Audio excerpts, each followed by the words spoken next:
Hey everybody, and welcome to the Growth Experience Podcast. I am your host, Chris Dye. Our hope is that by listening to this podcast, you realize that you have a gift. And by believing in your gift, you can uncover your purpose and have vision for your life. Whether you're listening in your car, at home, or watching on YouTube, thank you for tuning in, and let's go!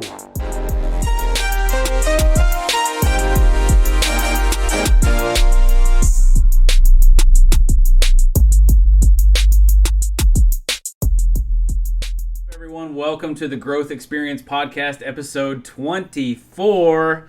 We are crushing it, rolling right along. Everybody that tuned in last week, I thank you guys so much. I don't get to say this often, but last week actually pushed us over the 1,000 downloads mark since the beginning of the year.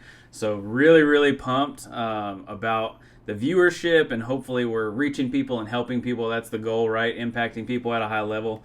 Also, we are international now. I just want to go ahead and say that. So on our Buzzsprout platform, where we push out to all of it, whether it be Spotify, Apple, Google, Amazon, whatever, we've had several different people from several different countries tuning in. So if you are not in the United States and you're somehow stumbled upon this show, I really appreciate you, as well as obviously everybody in the United States, in America here. This is a great country. So I just wanted to say thank you, moment of gratitude for everybody that's been tuning into the show. And like I said, I hope it's helping you, and continue to share, rate, subscribe. We love the reviews coming in. It's just really a blessing to me. And that's the whole reason why I started this thing. So as we kick it off, I want to remind you that this episode is sponsored by Community Land Title.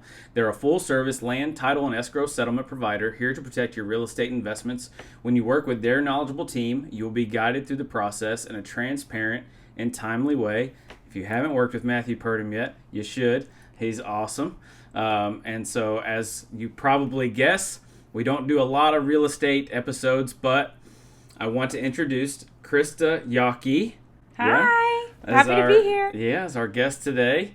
And she is just a rock star, my friend, commercial real estate agent. Yes. Do you still dabble in residential still? Nope. No? I refer that out very happily. Yeah. No, I can understand why. But anyway, without further ado, Krista, thank you for coming on the show. I'm so glad to be here and talk things out and see where we can discuss things. Yeah, who knows where we're going to go. I know. That's the question. People reach out to me and they're like, hey, what do I need to expect? And I just say, just buckle up. Yeah. We've had tears in here. I believe We've had super vulnerable moments. When we started, the show was actually built on the first two episodes called The Foundation, with my mom and I, talking about our stories and just kind of how that's developed into today's life and us being reconnected. So, like I said, I love it. Ain't no telling where we're going to go today. So, if you just want to start with kind of your background and push that into where you are today. All right. Okay. So I have lived in Louisville for 8 years. I am married to my high school sweetheart. We are from Northern Kentucky. He went to University of Louisville. I did not. And so I moved down here and started a job in plastic distribution and was inside sales. And I need people, and that job was the bane of my existence. And so that didn't end super well.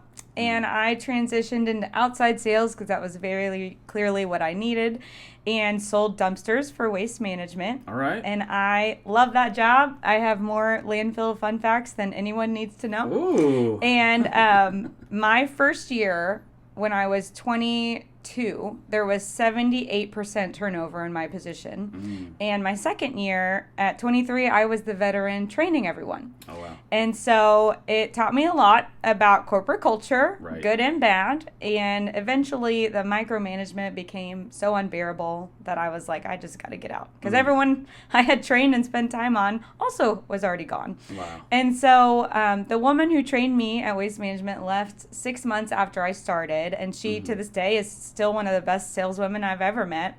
And she had left to go into residential real estate. And so she sold 8 houses her first month. Wow. And I was kind of her mini-me at the time. And, she was like, just come and try it. If you don't like it, go back into corporate, because I'm just such a corporate structure kind of girl.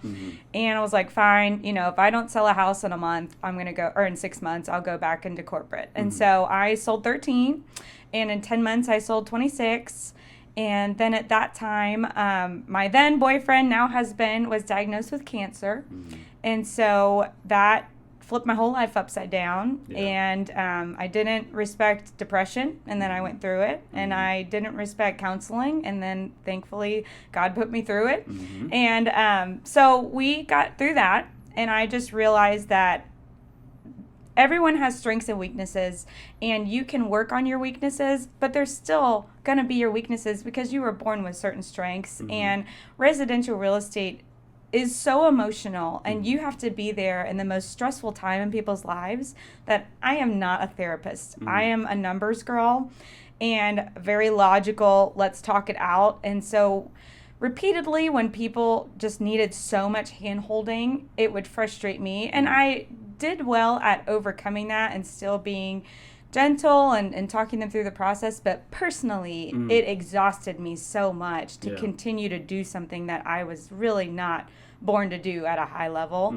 And so I decided to throw my hat in the ring for a leadership position. And at the time, it was the second largest brokerage in town. And after 9 interviews, to my own amazement, I got the job and was super excited. 9 interviews. And they got super deep and ripped apart your personality and glued it back together too. So it was an interesting process, and I, got to know the company really well. And I was brought in to bring change and young ideas and recruit agents. And so I took it by the horns. I was so excited. And it takes, as we know, any job you have that you start takes about 6 months to feel like I'm getting this, I know what I'm doing. And COVID hit 2.5 months after I started. And so in the beginning, it was like, we got this, let's do it. Remember when we all thought COVID was 2 weeks? And that felt like no problem. We could do 2 weeks. And after 2 months, it was like, wow, this is hard. And after 6 months, it was like, this actually sucks. And after 11 months, it was, I looked at myself in the mirror, and it was very clearly not the job I signed up for. And it never was going to be again. The world entirely changed. Everything went digital. And for me, it was just the politics of not being able to do things the way I wanted to do them, and having to do so much checks and balances. And it felt like a corporate culture, even though it wasn't started that way to be. And so I wasn't happy, but I was going to push through, and Ian finally proposed to me. I know, we talked about that a few years ago. So 8 years in, I finally got my ring, and good job, man. You did it. And so, he very graciously was like, I got you. I'm here for you for forever. Like, what do you want to do? I know you're not happy. And so I had always wanted to do commercial real estate, but my paychecks are few and far between. And we had lived separately up until that point. And so just the financial burden of, maybe only making $15,000 my first year, I just couldn't risk it because I just literally couldn't live. And so having his backing encouraged me to just take the leap. And from day one, I said I was going to specialize in industrial, and I do specialize in industrial, but there's not many brokerages that do that at a high level. So I joined a boutique firm that does industrial and a lot of vacant land rezoning. So that's how I was trained. And that's what I enjoy. And I also do quite a bit of office as well. I don't try to, but it just happens. And it comes naturally. So I just switched brokerages in January, and I'm now an agent at Core Real Estate Partners, which works with high-end investors and developers. So it's a lot more of the high net worth, we want to design it, let's make it happen conversations versus let's just go and find it. And I still really enjoy doing that. I just wanted to learn this side of the business a lot more. And you just got to switch where you are sometimes and go in a different room to get the information. So that is how it happened. I love it. And you and I have a lot of that in common, I feel like. And I think sometimes that, we feel like we need to apologize for who we are and where we feel comfortable, what our strengths are. And, I've grown a lot in the fact that who I am is who I am. I love people. I want to help people. But if I'm not in the right situation, I'm not afraid to shake that up. Yeah. And so, and by the right situation, that just means the fit for me. Right. Right. So you said some things. I want to go back and touch on some things. Let's do it. Let's do it. So first things first, this episode or this show is called The Growth Experience because of just the things you described. And I actually, at the end of the show, so today I'm going to say it twice. I always look at Will. Everybody knows Will is sitting on the wall. Hey, Will. So he's just hanging out over here. But today I'm going to say it twice. So at the end of every episode, I say, you have a gift. It's time to grow in it. Yeah. Right? Oh, yeah. So that's what this show is all about for me. And, I almost started this a couple years ago, and it just would have been self-serving and probably would have fizzled out and it just not worked. Yeah. So that's the focus of the show. So I love that you pointed out and said, don't worry guys, I'm not paying her $20 later. She just said, everybody has strengths. Right. Everybody has weaknesses. One of the great podcasts I've heard, and I cannot remember his name right now. Shoot. I will, though. We'll post it in the description of the podcast because it's fantastic. It's one of my favorite episodes ever. He says, especially with our kids and how we're raising our children, why do we tell them, maybe they get a C in math, but they get an A in English? But we always focus on that C, right? Oh, you can do that better. This is better. And maybe they're trying their best. Right. And that's just a weakness. Why are we trying to double down on our weaknesses instead of doubling down on our strengths? So that's something I wanted to point out. I also want to go back. And if you don't want to dive I'm into an this, open book. okay, Let's do it. You talked about I didn't respect depression until I did. Yeah. Right? And that's something I've walked through myself. So that struck a pretty good nerve with me when you said that. Yeah. So I kind of want to just talk through that, especially knowing you as I know myself. Yeah. As being a high achieving individual, high mindset, go type person. Right. Can you talk about just sit in that for a minute and maybe how you had to pump the brakes on everything that you were doing and how you got through that? Yeah, for sure. So at the time, I was leader for Rookie of the Year. I was grinding and never looked back, didn't look forward. I just kept my head down and was like, I have to get my goals done. And that diagnosis came, and we had already been through 2 months of, it's antibiotics, it's allergies, just try this out, and then the hard conversation came of, we've done all the tests that are not really bad, and it's time to elevate and transfer you to an oncologist. And so at the time, we had found out on a Monday, and on that Wednesday of that week, Ian's parents moved from Northern Kentucky and closed on their home and moved to Dallas. And my dad works all over the world, and my mom was up in Northern Kentucky as well. So it was like just us, and being in such a long-term relationship at the time, it was like, I got it. No problem, everyone. I'm just going to handle it. It'll be fine. And we went to all the doctor's appointments together, and the first time that I had to give myself grace and be like, whoa, was when Ian said that he was going to go to Great Clips and get his head shaved. And I was like, absolutely not. You're not paying someone $15 to shave your head. And I had never cut hair before, and I was like, I'm going to do it. Like, it was just like not even a conversation. And he was like, you're going to do it? And I was like, I'm going to do it. And it took forever. And it took 4 layers. And I bawled my eyes out at the end. And I tried to be really positive. But to see the love of your life bald because so much their hair was falling out is brutal. And movies can't do that justice. And also, nobody talks about when you're the plus one and how much weight that carries. You know, everyone knew Ian couldn't work and Ian was doing his best to survive, but like, I didn't get assistance and I was straight commission and I emotionally didn't feel like showing up for anybody except him. And it was just so heavy all the time. And he started being in a lot of pain because of his medicine. You know, they tell you if you feel your cancer, it's probably too late. And so a lot of cancer patients struggle because you feel totally fine. And then you have to take chemo, which rips apart your insides. And that's what hurts you. And so there's that mental battle of like, am I really sick? Do I really need this? Because now I feel sick.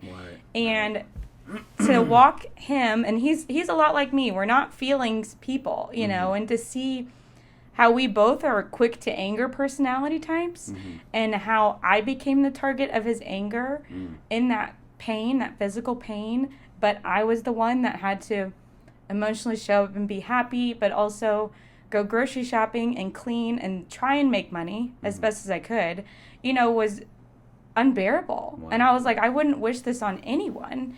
And it eventually came to light, and I realized it in myself. There was one day, because I just started crying all the time. And I am not a crier in any way, shape, or form at all. And I realized that I looked at the clock and I had been crying for 4 hours straight. And like my day was half over. And it felt like 10 minutes. And I was like, this is so not me. And I got to get out of this, whatever this is. Like I didn't even identify it as depression. I was just like, okay, well, this is not anything I would ever do. And someone's got to fix me because, you know, I need help. And that was the first time I was like, we just got to do and ask who we need to talk to get that help. And so when I went through counseling, and the thing that was frustrating too was Ian's cancer was curable the whole time. They had caught it early and they were very positive that they could get it out and that odds of him getting it again were slim. And like I knew all that from day one, but still to walk him through that journey and to sit through every 5-hour chemo, you know, and play games when he didn't feel like playing games, but I needed to keep it positive and fun, you know, was hard. And so in counseling, I finally came to the realization on my own, but with my therapist too, that I was mourning the loss of my expectations. And that was really hard for me to accept because I'm such, as you, an achiever. And when we set our stupid, lofty goals that we don't need to meet and we don't meet them, we torture ourselves. And in that, it was just the pressure of work, but also the pressure of not living the life that I imagined for myself, you know, and my boyfriend in our mid-20s wanting to see the world and do fun things and go on all the vacations and go out to dinner whenever we felt like. And instead of, I mean, eating Chinese on a couch and having a conversation and he fell asleep in the middle of, you know, it was so lonely. And so I started accepting that I am in this and I have to get through this.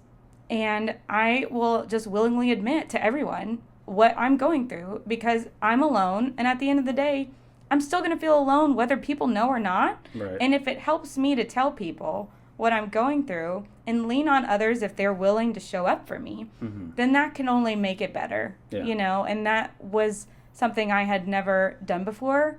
Never really, there was a lot of nevers in there. I had never asked for help before. I'd never been so vulnerable before. And so it just taught me that we are all going through something and there's so much unspeakable emotion and pain that others walk in that at the time, you know, I couldn't even put into words how I was feeling because I didn't even know that many feelings existed, you know? And so it was just like, you know, when you're sitting down, they're like, you know, tell me what you're thinking. And it's like, okay, well, would you identify where it could start? You know, because like that's a broad question. So, so it was just the ability to show up and work on myself and understand that. And to this day, I still work on myself as much as possible.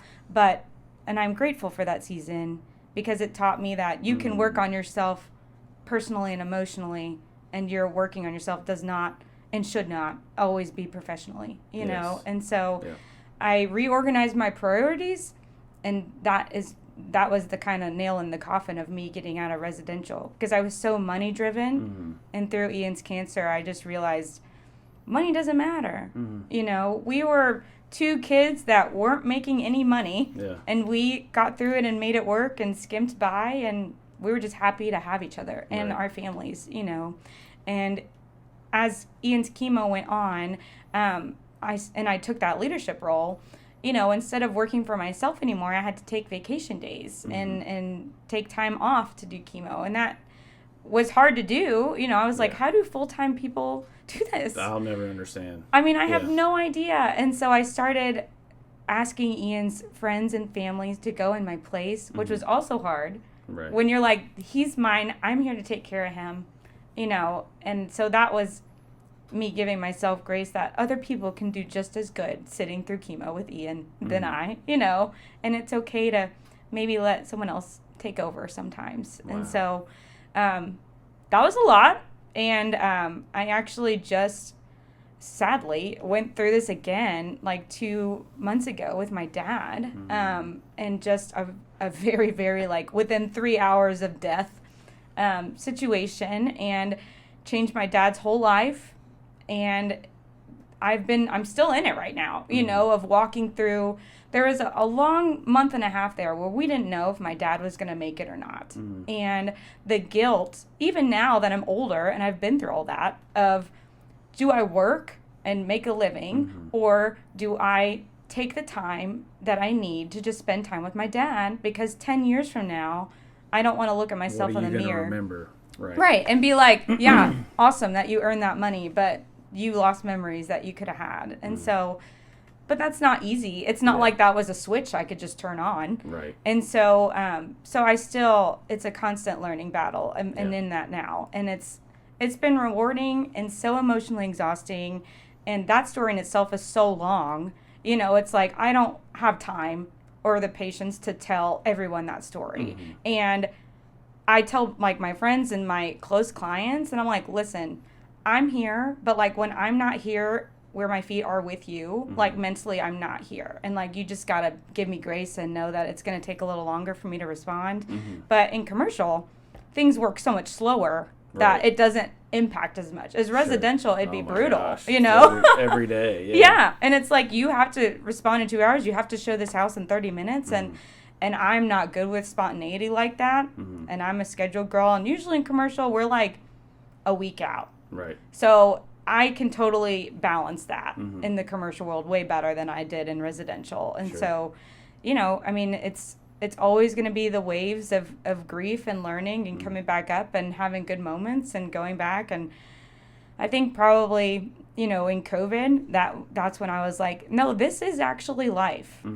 Like, we're not going to have a bad season for 4 months and then ride the 5-year wave. Exactly. It's just life. And so accepting that has taught me to lower my expectations overall so that I can be happier in general. Sure. Yeah. Wow. I appreciate you so much. Yeah. Well, for sharing that. I know that's tough. Yeah. Your vulnerability is appreciated. One of the things I told you when you came on, or before you came on the show, is that one of the things we talk about is that there's connection and vulnerability. Yeah. And so man, that story's going to help somebody that listens to this show. So I appreciate you so much. Yeah. I didn't know the ins and outs of that, and we've known each other for a while. I picked up basically where you said it took Ian a long time to propose, and so I knew that part, but the rest I just watched through Facebook or whatever. So good. Multitude of different ways we could take this next, but I do want to point out as well a couple different things. I posted just a spontaneous video a couple weeks ago about, man, if your joy as a person constantly lies in the conditions of your life, like you're expecting everything to kind of just fall into place and you're only happy when things work out, like you're going to be unhappy. Right. Because if your joy lies in your circumstances, it's almost impossible because like you said, this isn't a season of 4 months where it just sucks and then the next couple years it's all gravy, right? There's constant things that happen in our lives, especially when we talk about the deep stuff like this, that we have to be able to pull down from somewhere. So that's, faith has become a big part of my life. Yeah. About, man, where can I go to be able to get through this? And, I've gone through so much in my life that I have been telling God, okay, I don't want to just get through. Right? Help me to understand why I am where I am. Yeah. Help me to see how I can be used in this situation, right? And so, holy cow, your dad, right? With being that close to not being here. Yeah. What if, God allowed you to walk through everything with Ian to prepare you for what you're walking through now with your dad? Yeah. And I don't know, that's just something that I try and connect those types of dots, because I talked last week about, hey, the rain falls on the just and the unjust. And so just, everybody's outside.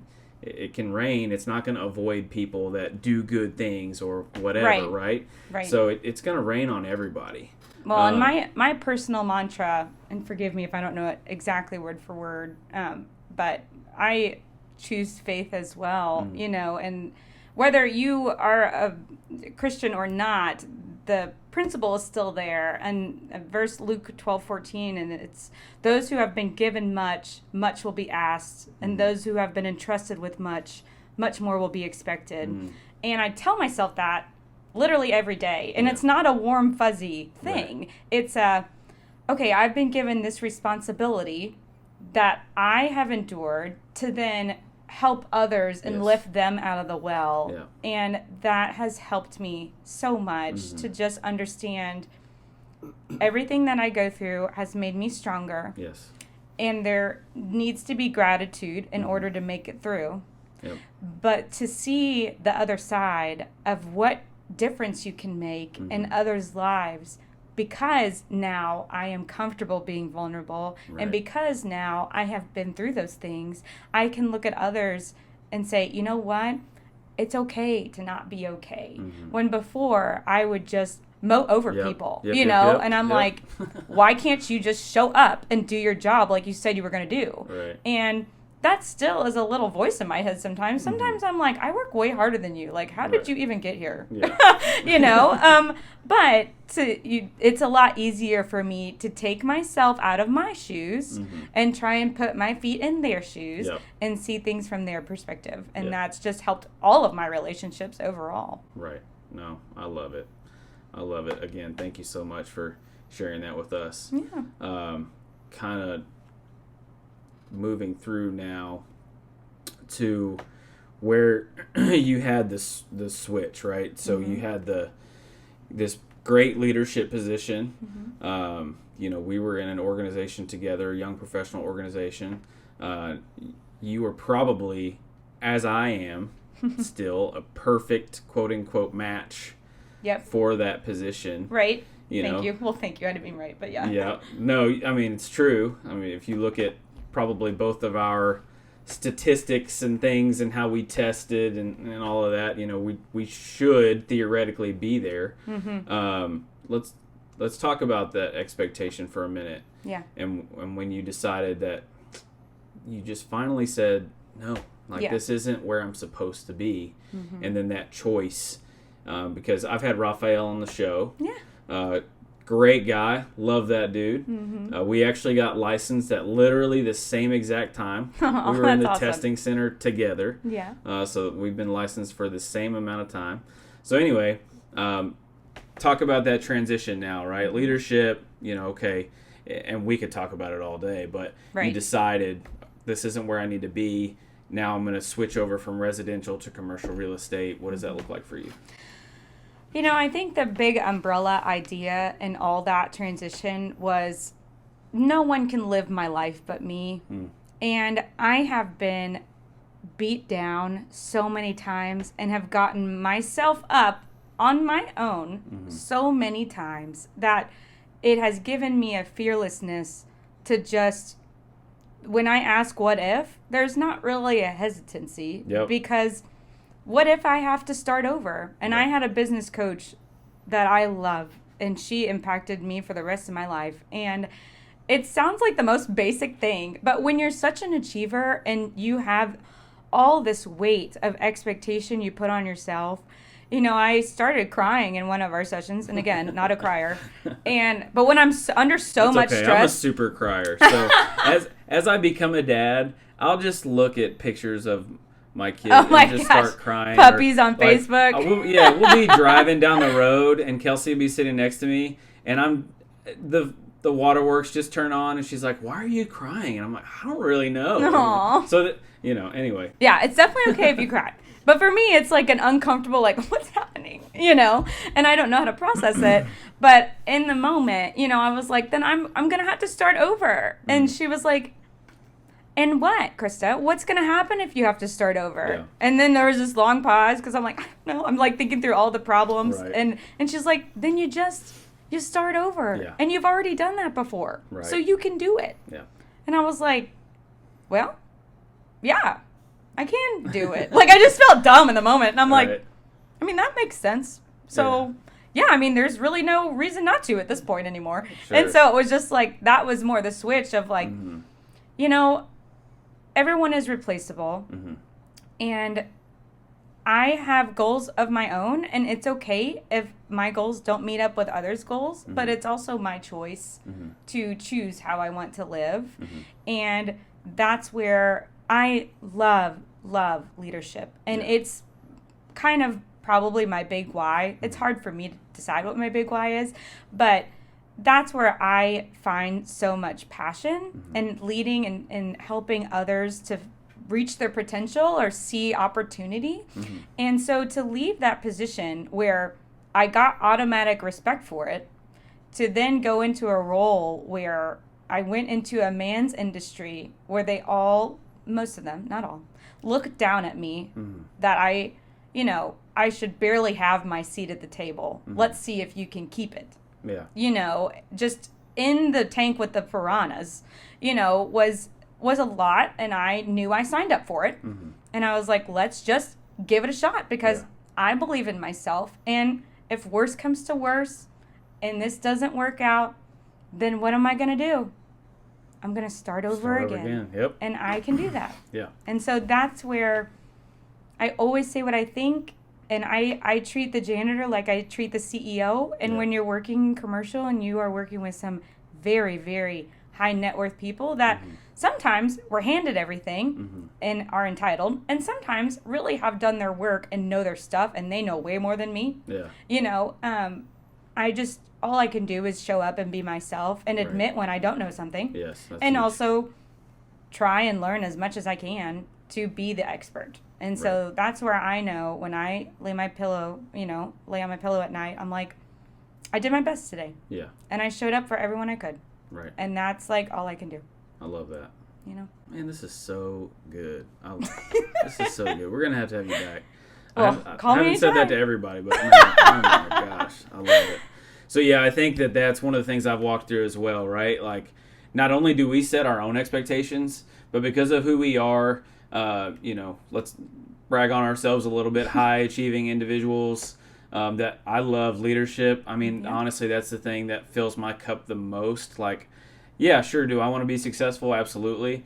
But when I can see and help and impact someone else's success, like, oh my gosh. I got time for that. Yes. Yeah. It gives me life in my lungs, right? So I don't necessarily, Simon Sinek says start with why, all these people, this big why. I don't necessarily go there. Right. My kind of thing is like, what do you want? What do you want? What do you feel like you're here to do? Right? And when you ask yourself that question and you start to dream a little, like I'd always been interested in commercial. I'd always been interested in doing this, doing that. And you allow yourself to dream, you allow yourself to start over. Yeah.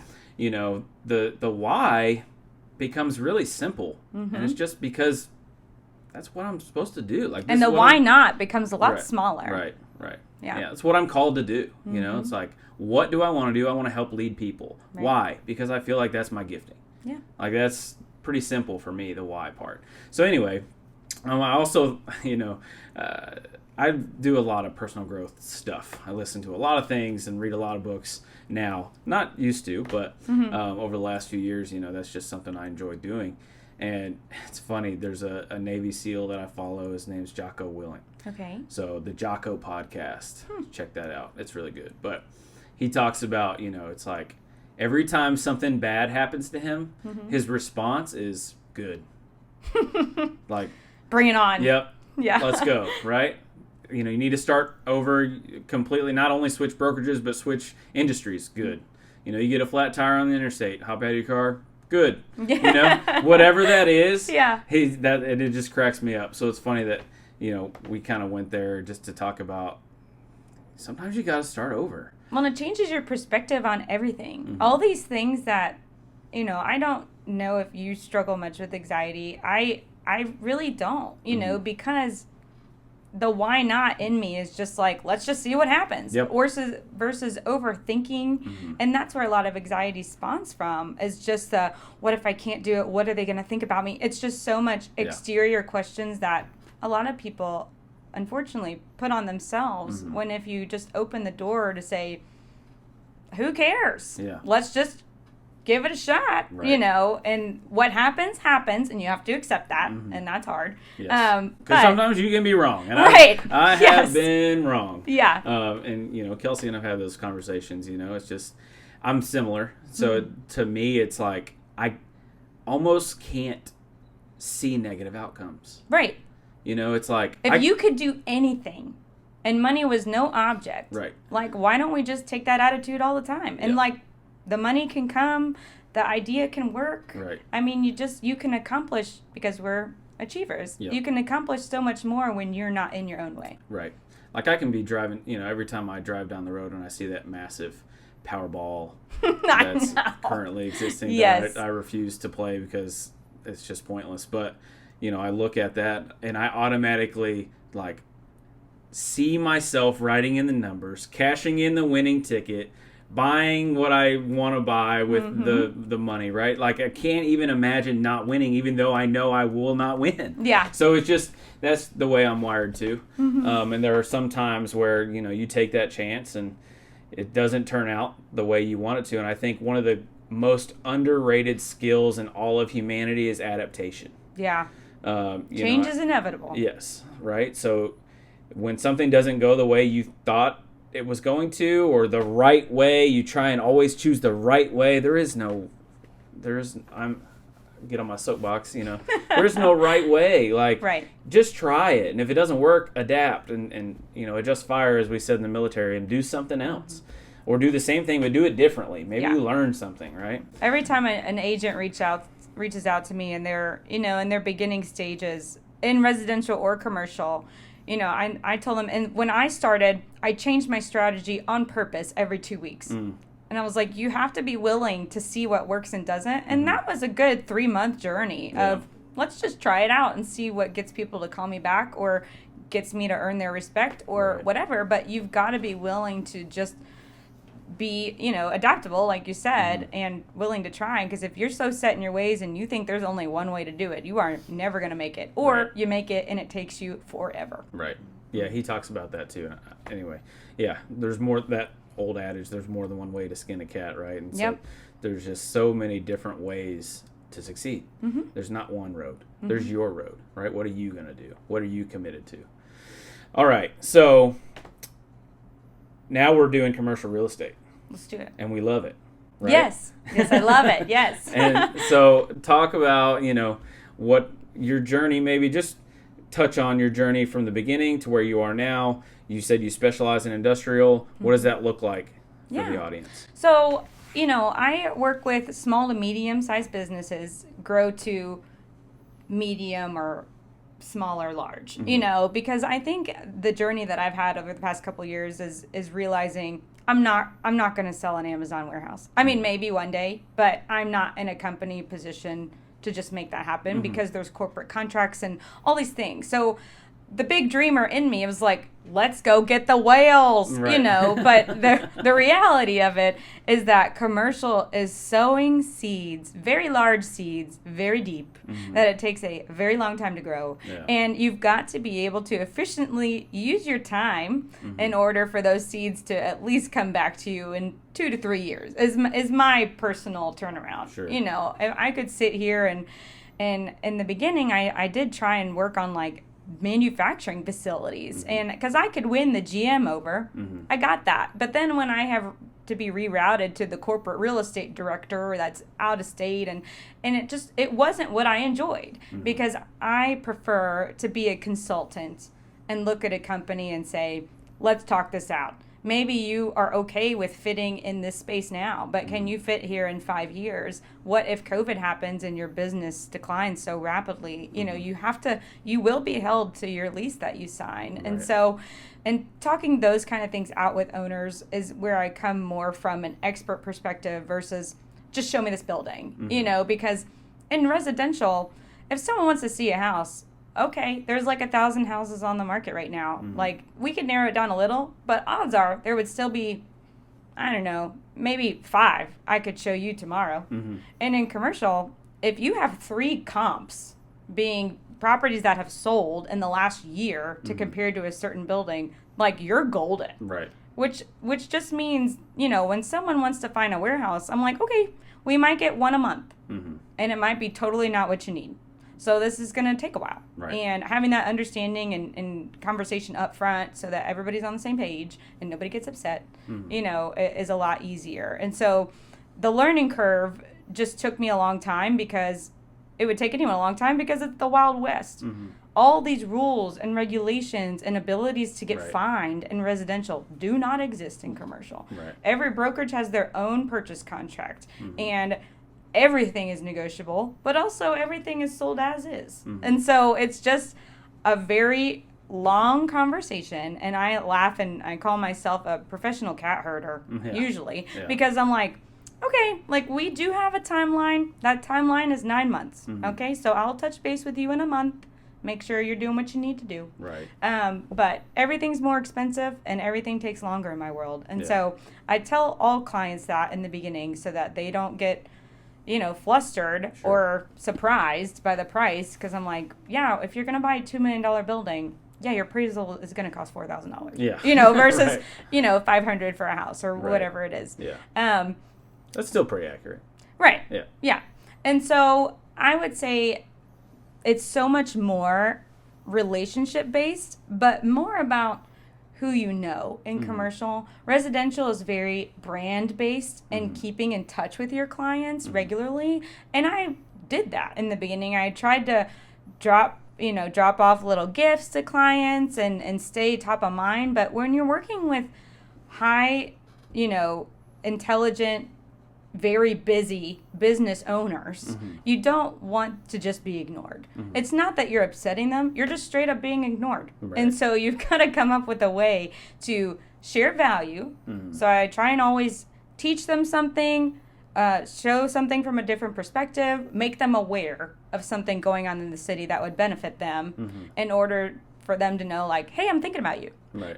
Versus the more flashy types of ways of doing that in residential. Right. Because it'll just go in the trash or the email will get deleted or whatever. Yeah. So it's a lot more intentional and time consuming, and you've got to really grow and water that seed, because if there's only so many business owners in town, and if you make half of them angry, it's going to take you a lot longer, to make it. Right. And so you've got to really just be there for everyone and just be a wealth of knowledge at all times, which is a lot of pressure. I read the news and economic forecasts, and I go to all the leadership summits and do all those things, but I do it so that I can, A, lead others, but also be someone that can be instantly leaned on and trusted.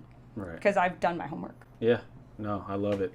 Subject matter expert. You got to be, almost in residential, you can kind of fly by the seat of your pants sometimes if you know enough people, or, but that's one of the things that has helped me stand out in residential is just like knowing my stuff, right? Knowing the contracts, being able to, I do have a construction background as well, so being able to talk a little bit about that kind of stuff. So, no, I absolutely understand and can relate to that. And I have my first commercial property under contract, had it under contract for a long time. Yay! We talk about the timing thing. Yep. And so hopefully we close soon. But that's something I've always thought about, man, what would that, maybe just dabble. Let's see. Let's try that side of the fence one day. Yeah. I think it's in the cards for me at some point. But so we need to get together and talk about that. You call me anytime. All right. I appreciate you. Mm-hmm. Last question. Second to last question. What's your vision? What are your, we talk about goals, we talk about expectations, maybe not like super pressing deadlines or anything like that, but what do you want to achieve? Every end of the year in December, I take 2 or 3 days and redo my annual goals, my 3-year plan, and my 5-year plan. Mm-hmm. And I'm at the age where my husband and I are starting to talk about kids. Mm-hmm. And I was raised with a life that I envisioned for myself, and I did the opposite. Yeah. And so everything that I imagined, I thought I was going to marry Frasier. For anyone that's seen that show, opera season tickets, That's awesome. fur coats. We're going to go to the symphony. Yeah. I go to NASCAR races. Yeah. And, I get in it. My husband's a woodworker.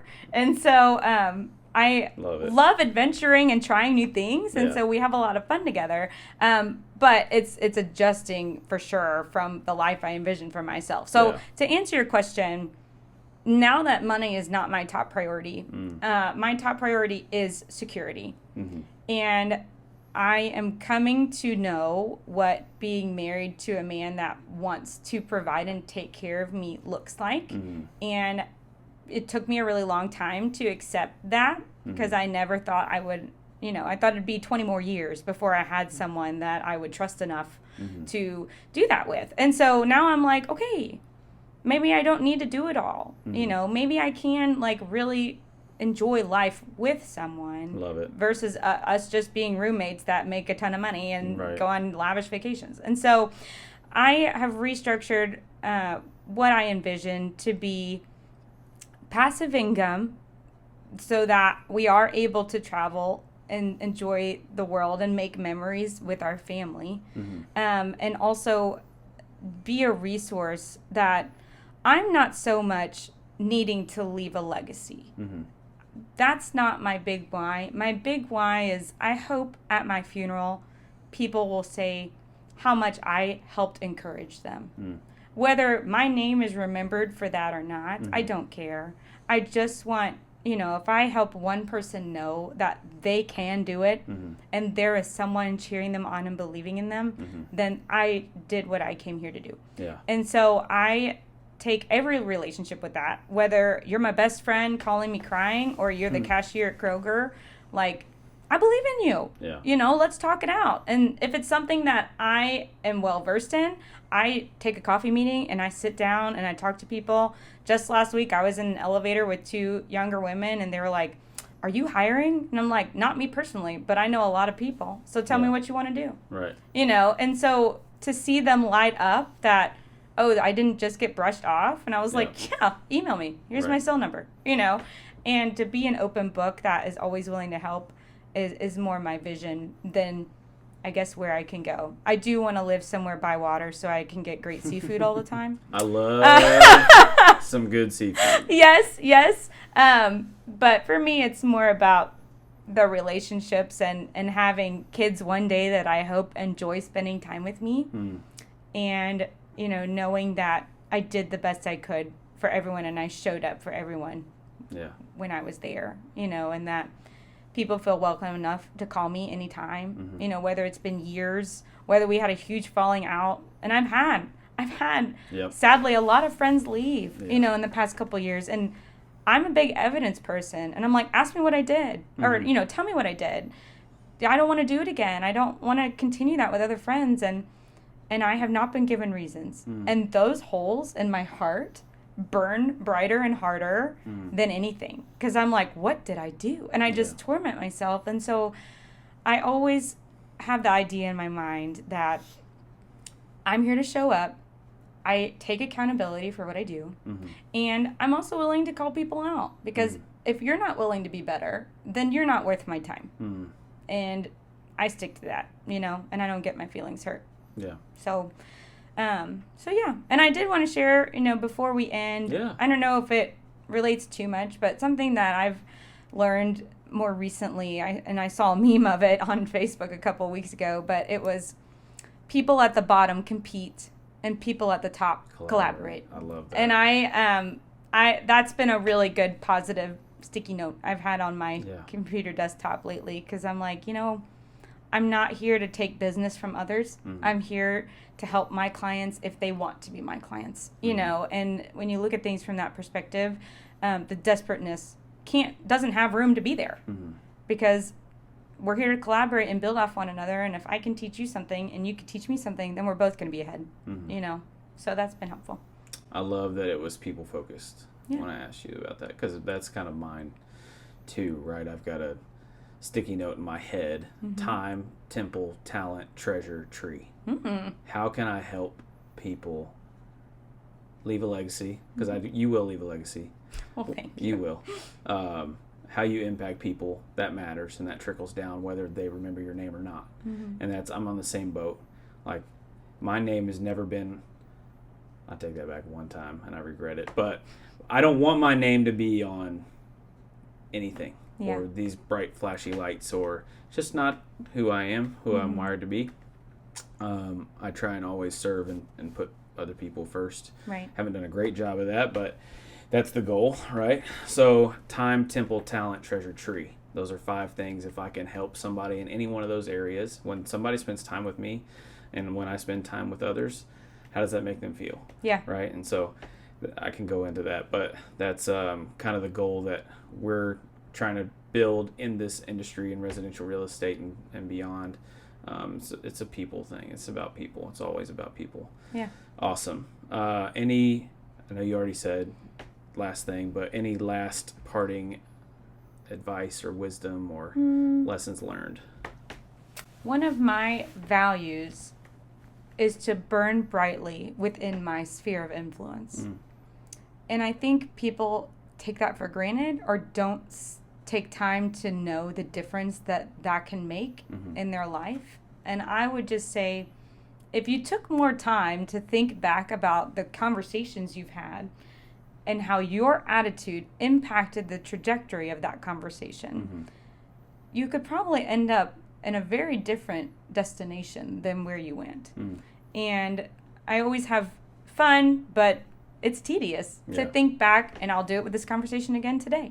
But every conversation I have with people, I went through self-awareness training, which was brutal.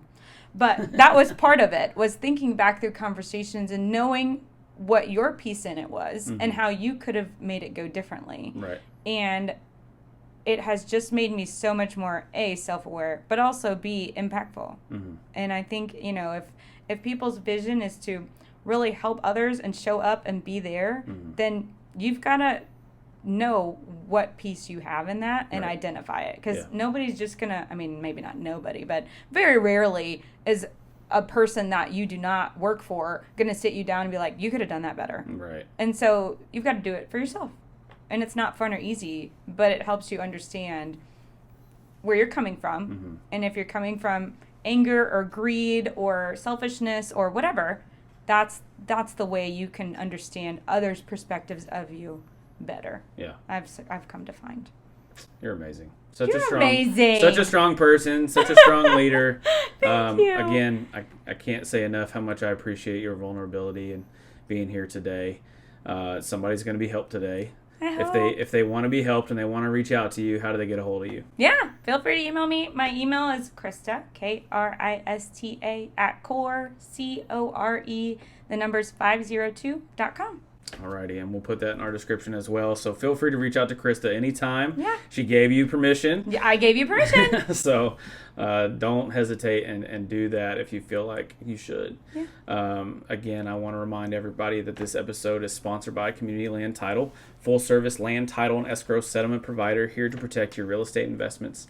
When you work with their knowledgeable team, you will be guided through the process in a transparent and timely way Thank you for watching. Thank you for listening. Thank you for being here. Thanks for having me. Absolutely. And listening. Yeah. Of course. No, I loved every minute of today. Oh, I'm glad. My morning did not start off great, but this was fantastic. Good. So thank you so much again. You're welcome. And just as I say at the end of every episode, you have a gift. It's time to grow in it.